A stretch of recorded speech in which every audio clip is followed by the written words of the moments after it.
আমাৰ সাংবাদিক ভাইটিসকললৈ আজি আমাৰ মাজত আহি উপস্থিত হৈ আমাক মহিলা প্ৰকোষ্ঠ অসম গোৰ্খা সন্মিলনীৰ কেন্দ্ৰীয় কমিটিয়ে যিটো কাৰ্যসূচী হাতত লৈ যিটো বড়োলেণ্ড ওমেন লিডাৰশ্বিপৰ ওপৰত আমি ট্ৰেইনিং দিয়ালোঁ, তেখেতসকলো আমাৰ মাজত আহি উপস্থিত হৈছে।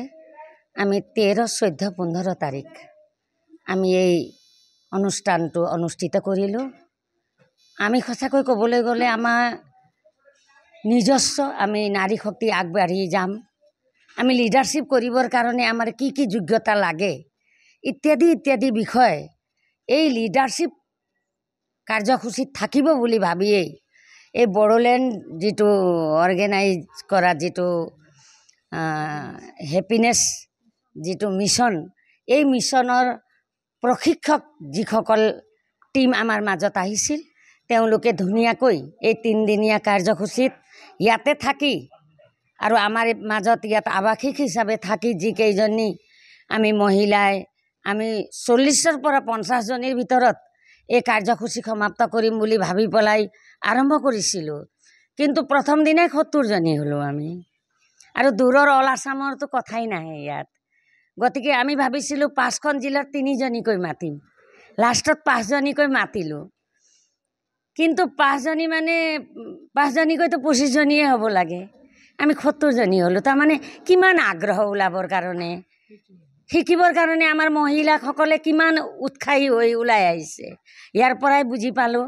গতিকে মই এষাৰ কথাই ক'ব বিচাৰোঁ, এই ক্ষেত্ৰত আমাক অসম গোৰ্খা সন্মিলন কেন্দ্ৰীয় কমিটি আমাক এটা মঞ্চ প্লেটফৰ্ম দিছে, যাৰ আমি কেন্দ্ৰীয় সমিতিৰ এটা গঠন কৰি শুক্লাইক ভব্যৰূপে অধিৱেশন কৰি অধ্যক্ষতাৰ পদত যেতিয়া মই আছোঁ, মোৰ দায়িত্ব আৰু কৰ্তব্য আছে বুলি মই ভাবি অকল দায়িত্ব ল'লেই নহ'ব, নিজৰ কৰ্তব্য নকৰিলে কোনো দায়িত্ব লোৱা মৰ্যাদাই নাথাকিব। আৰু মই সদায় সামাজিক সেৱাভাৱত আৰু সকলোকে ভাতৃত্ববোধ বজাই ৰাখি আগুৱাই যাবৰ কাৰণে সদায় চিন্তা কৰোঁ। সেয়ে নাৰী সবলীকৰণৰ কাৰণে শিক্ষা দীক্ষা, সামাজিক ৰাজনৈতিক বৌদ্ধিক বিকাশ লগতে ধাৰ্মিক ক্ষেত্ৰতো যাতে আগবাঢ়ে, সবল হৈ নাৰীবিলাক ওলায়, ট্ৰেইনিঙৰ মাধ্যমেদি যাতে নিজক নিজে উপাৰ্জন কৰি চলিব পাৰে, এনেকুৱা মৌ পালন, কাটিং নিটিং, বিউটি পাৰ্লাৰ এনেকুৱা প্ৰশিক্ষণ আমাৰ ওদালগুৰি আৰু বাক্সা তামোলপুৰ জিলাত মিলাই প্ৰায় 1000 জন ওপৰ দিয়ালোঁ। লগতে চাৰ্টিফিকেট, মৌ-মাখি বক্স শ্ৰদ্ধাই তেওঁলোকক আৰু চাৰ্টিফিকেট দিয়া হ'ল। গতিকে অহা কেইদিন আৰু আমি শক্তিশালী হৈ ওলাম।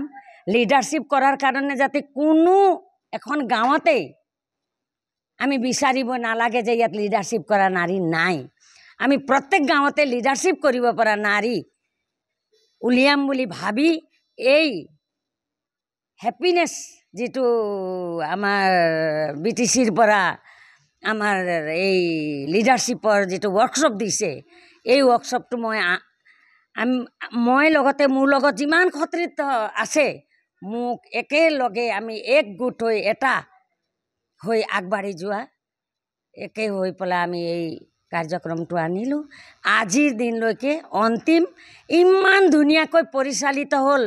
ৰান্ধনীসকলে ৰান্ধাৰ পৰা আৰম্ভ কৰি আমাক এনেকুৱা খোৱা বস্তু আমাক বনাই দিলে, সঁচাকৈ ক'বলৈ গ'লে মোৰ ভাষা নাই। আৰু যিসকল ex-UGPOৰ ল'ৰাবিলাক আছিল, সভাপতি আছিল সুৰেশ ঘিমৰেজী, তেওঁ যিটো আমাক সহায় সহযোগ কৰিলে, আমি তাৰমানে অহা কেইদিনতো তেওঁলোকৰ পৰা এই সুবিধা পাম বুলি আমি আশাবাদী। আৰু অসম গোৰ্খা সন্মিলনৰ হৈ উপসভাপতি, যিহেতু সভাপতি আউট অফ দ্য ষ্টেচন, অসমৰ বাহিৰত উপসভাপতি আহিছিল, চিফ ছেক্ৰেটাৰী আহিছে, BTRৰ পৰা আহিছে। গতিকে আমাৰ বুদ্ধিজীৱী অভিভাৱক সকলোকে লৈ পেলাই আমি এই কাৰ্যসূচী সমাপ্ত কৰিলোঁ। গতিকে আপোনালোকক ধন্যবাদ।